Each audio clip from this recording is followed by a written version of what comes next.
প্রিয় দর্শক, আমরা আরেকটি মর্মান্তিক ঘটনা আজকে আলোচিত আরেকটি ঘটনা শ্রীনগরে ইতিমধ্যে আমরা খবর পেয়েছি। আমরা এখন ষোলগড় হাসপাতালে রয়েছি। এখানে আমরা যে খবরটি ইতিমধ্যে জানতে পেরেছি যে হাসারাতে একটি 24 দিনের নবজাতক, যে নবজাতকটির বয়স মাত্র 24 দিন, সেই নবজাতকটি তার মা কর্তৃক পানিতে ফেলে হত্যার একটি অভিযোগ পাওয়া যাচ্ছে। তার বাবা কিছুক্ষণ আগে আমাদের সংবাদকর্মী এই তথ্যটি নিশ্চিত করেছে। এখন আমরা খবর পেয়ে জানেন যে ঘটনাস্থলে আমরা ইতিমধ্যে চলে এসেছি, হাসপাতালে চলে এসেছি। এখানে আমাদের এসে আমরা ছেলে যে নবজাতকটি রয়েছে তাকে মরদেহটি দেখতে পেয়েছি এবং দেখার পর তার বাবার সাথে কথা হয়েছে আমাদেরকে।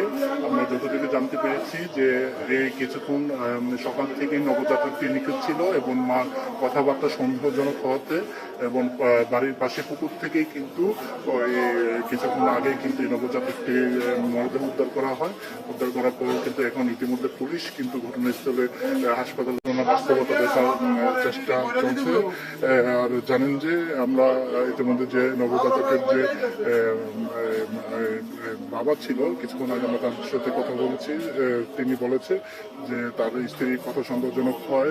বাড়ির পাশে যার যে শ্বশুর বাড়ি রয়েছে, সেই শ্বশুর বাড়িতে ছিল আজকে একটি অনুষ্ঠান হওয়ার কথা ছিল, তাদের ধর্মীয় বাচ্চা হওয়ার পর যে ধর্মীয় অনুষ্ঠানটি হয় সেই অনুষ্ঠানে হওয়ার কথা ছিল। সেই অনুষ্ঠানের পরে কিন্তু তাকে এখানে নিয়ে তার সন্ধানে যখন কথা বলে তখন তার কথাবার্তা সন্দেহজনক হওয়াতে তখন বাড়ির পাশে তার শ্বশুর বাড়ির পাশে কিন্তু ডুবার থেকেই কিন্তু তারা পুকুরে নেমে কিন্তু নবজাতকটি উদ্ধার করে। ওখানে কিন্তু নবজাতক কিছু পোশাক দেখতে পেয়ে তাদের সন্দেহ হয়।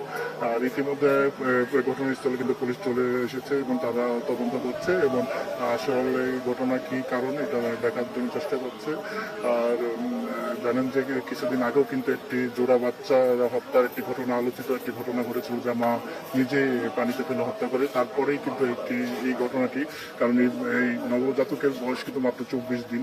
হ্যাঁ, এর আগেও তাদের দুটি সন্তান রয়েছে। কি কারণে এই ঘটনা ঘটলো তার এখনো তথ্য পাওয়া যায়নি। এখন এখানে কার্যক্রম চলছে এবং আপনাদেরকে আমাদের দেখানোর চেষ্টা করছি যে আপনি দেখছেন যে একটি মহিলা কুলেই কিন্তু নবজাতকটি রয়েছে এবং যে নবজাতকটির বয়স মাত্রই 24 দিন, তাকে কি কারণে